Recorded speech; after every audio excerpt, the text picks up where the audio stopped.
Hi, I'm Cindy, and my DSM code is 296.33, which is major depression, recurrent, non-psychotic. And while I was doing some research for my speech today, I found that I have a whole bunch of other conditions. So my speech today was going to be about the DSM and how it really has something for everyone in it. And that if you cannot find something in the DSM for yourself, something must really be wrong with you. And while the speakers were talking earlier, I noticed a couple of characters walking over here across the street. Let me pull this thing out. They looked like these Russian nesting dolls, and they were crying on one side and smiling on the other side. And so I said, I gotta go check this out. And I went over there, they're handing out literature, and their handler saw me and said, don't give that to her, don't give that to the protesters. But I managed to get one. Do you have a neurologic patient who cries for no reason? It may be pseudobulbar effect, or PBA. It says, learn more at booth 1141. It's promoting a drug called Nudexta, made by, who is this? Avenir.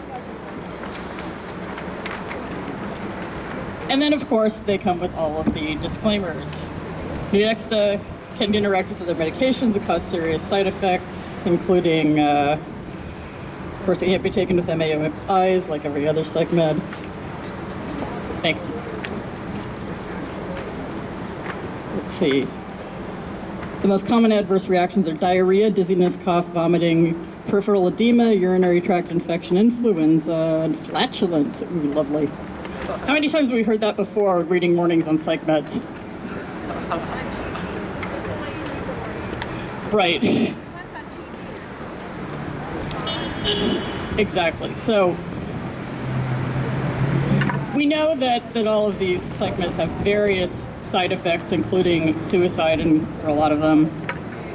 And we know from the work of Jim Gottstein, Robert Whitaker, and others that these drugs are not as effective as Big Pharma would like us to think.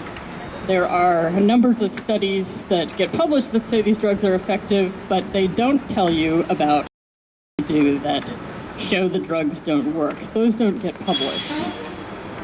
And I believe that we should have increased transparency in clinical trials, and that all drug trials, regardless of the outcome, should be published, whether they prove the drugs work or not. And the FDA needs to be involved and know that, I'm sorry, I have trouble articulating because I've been on meds for so many years. And the American Psychiatric Association needs to get out of bed with Big Pharma, and they need to get out of bed with the FDA. And I believe that if you have ever worked in Big Pharma, that should automatically disqualify you from being eligible for work with the FDA, because it will affect your judgment in approving drugs. And I had some more to say, but everybody's kind of said it already today, and I feel like I'm kind of preaching to the choir. I want to thank all of you for coming, and I've noticed as the day's gone on, there have been a lot of people here with badges, and I want to thank them for listening to us. Thank you very much.